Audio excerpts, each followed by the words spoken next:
ഇറാന്റെ ആർജവമുള്ള നിലപാടുകൾക്ക് മുന്നിൽ ഇപ്പോഴും അമേരിക്ക തളർന്നുകൊണ്ടിരിക്കുകയാണ്. അമേരിക്കൻ നേതൃത്വത്തിന് ഇറാനുമായി ചർച്ച ചെയ്യാനുള്ള, യുദ്ധം മാത്രമല്ല ചർച്ചയിൽ പങ്കെടുക്കാനുള്ള ത്രാണി പോലും ഇല്ലാതായിരിക്കുന്നു എന്നതാണ് വസ്തുത. നമുക്കറിയാം, ഇപ്പോൾ അമേരിക്കയും ഇറാനും തമ്മിൽ ചർച്ച നടക്കുന്ന ആദ്യ ഘട്ടത്തിൽ തന്നെ അമേരിക്കൻ പ്രസിഡന്റ് ഡൊണാൾഡ് ട്രംപ് വൻ ഭീഷണി മുഴക്കി. ഹോർമുസ് കടലിടുക്ക് തുറന്നിട്ടില്ല എങ്കിൽ ഇറാനിൽ നിന്ന് ചർച്ചക്കെത്തിയ ആളുകളെ തിരിച്ചു പോകാൻ അനുവദിക്കില്ല എന്നായിരുന്നു അദ്ദേഹത്തിന്റെ ഭീഷണി. ഈ ഭീഷണി വന്ന ഉടനെ തന്നെ ഇറാൻ പ്രതിനിധികൾ ഇനി ഞങ്ങൾ ചർച്ചയ്ക്കില്ല എന്നായിരുന്നു അമേരിക്കൻ വൈസ് പ്രസിഡന്റ് JD വാൻസിനോട് പറഞ്ഞത്. പറയുക മാത്രമല്ല, പ്രതിനിധികൾ ആ ചർച്ചയിൽ നിന്ന് ഇറങ്ങിപ്പോവുകയും ചെയ്യുകയായിരുന്നു. നിരന്തരമായി അമേരിക്കൻ പ്രതിനിധികൾ വീണ്ടും ചർച്ചയ്ക്ക് ആവശ്യപ്പെട്ടെങ്കിലും പിന്നീട് പാകിസ്ഥാന്റെയും ഖത്തറിന്റെയും പ്രതിനിധികളോട് മാത്രമാണ് ചർച്ച നടത്തിയത് എന്നാണ് ഇറാന്റെ പാർലമെന്റ് സ്പീക്കർ ഖാലിബാബ് പറഞ്ഞിരിക്കുന്നത്. അതേസമയം അമേരിക്ക ഇറാന്റെ ഫ്രീസ് ചെയ്ത സമ്പത്ത് തിരിച്ചു നൽകുകയും $13 ബില്യൺ തിരിച്ചു നൽകുകയും അത് അമേരിക്കയിലുള്ള കർഷകരിൽ നിന്നുള്ള കാർഷിക വസ്തുക്കൾ വാങ്ങണമെന്നുമുള്ള ഡിമാൻഡാണ് അമേരിക്ക മുന്നോട്ട് വെച്ചത്. ഇറാൻ പോയി പണി നോക്കാൻ പറഞ്ഞിരിക്കുകയാണ്. കാരണം ഇത്രയും വലിയ ഒരു യുദ്ധം ചെയ്ത് ഞങ്ങൾ നേടിയെടുത്ത ഒരു കാര്യം അമേരിക്കയിലെ കർഷകരെ സമ്പന്നരാക്കാനാണോ എന്നായിരുന്നു ഇറാൻ അതിനെക്കുറിച്ച് പ്രതികരിച്ചിരിക്കുന്നത്. അതേസമയം ഇറാന്റെ വിദേശകാര്യമന്ത്രി അബ്ബാസ് അറാഖ്ചി എന്ന് പറഞ്ഞിരിക്കുന്നത് ഹോർമുസ് കടലിടുക്ക് ഇറാന്റെ അധീനതയിൽ തന്നെയാണ്.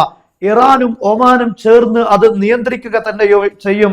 അതിൽ നിയന്ത്രണത്തിന് ആർക്കും തന്നെ കടന്നു വരാൻ കഴിയില്ല എന്ന് അദ്ദേഹം വ്യക്തമായ പ്രസ്താവന നടത്തിയിരിക്കുകയാണ്. അതും അമേരിക്കൻ പ്രസിഡന്റ് ഡൊണാൾഡ് ട്രംപിന്റെ പ്രസ്താവനകൾ കഴിഞ്ഞ് 5 മിനിറ്റുകൾക്ക് അകം തന്നെ അതിന് മറുപടി നൽകുകയാണ്. അതോടൊപ്പം രണ്ടാമത്തെ കാര്യം അദ്ദേഹം പറഞ്ഞിരിക്കുന്നത് യുറേനിയം സമ്പുഷ്ടീകരിക്കുന്ന പദ്ധതിയിൽ നിന്ന് ഇറാൻ പിന്നോട്ടില്ല, അത് തുടരുക തന്നെ ചെയ്യുമെന്നാണ്.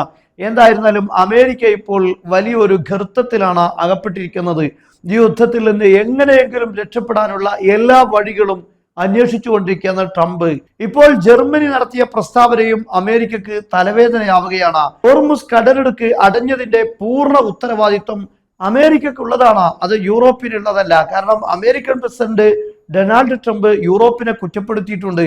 ഹോർമുസ് കടലിടുക്ക് ബലമായി തുറക്കാൻ യൂറോപ്യൻ രാഷ്ട്രങ്ങളോടെല്ലാം സഹായം ആവശ്യപ്പെട്ടിരുന്നു. എന്നാൽ അവരെല്ലാം അത് നിരസിക്കുകയായിരുന്നു.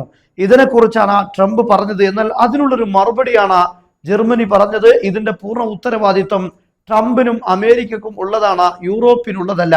അതേസമയം ഞങ്ങൾ ഇറാനുമായി വളരെ സൗഹൃദമായ ചർച്ചകളിലൂടെ, ഡിപ്ലോമാറ്റിക് ചർച്ചകളിലൂടെ ഈ കാര്യം പരിഹരിക്കുക എന്നത് മാത്രമേ ഞങ്ങളുടെ മുന്നിലുള്ള വഴി എന്നാണ് അദ്ദേഹം പറഞ്ഞത്. മാത്രമല്ല, ട്രംപ് എന്താണ് ചെയ്യാൻ പോകുന്നത് എന്ന് ഞങ്ങൾ കാണട്ടെ എന്ന ഒരു വെല്ലുവിളിയും അദ്ദേഹം നടത്തിയിരിക്കുകയാണ്. യഥാർത്ഥത്തിൽ യുദ്ധത്തിലേക്ക് ചാടിയിറങ്ങിയ 2 ഗുണ്ടകളെ പോലുള്ള നേതാക്കന്മാർ, ഇവരുടെ കാര്യമാണ് ഇപ്പോൾ ലോകത്തിനു മുന്നിൽ ഏറ്റവും പരിതാപകരമായിരിക്കുന്നത്.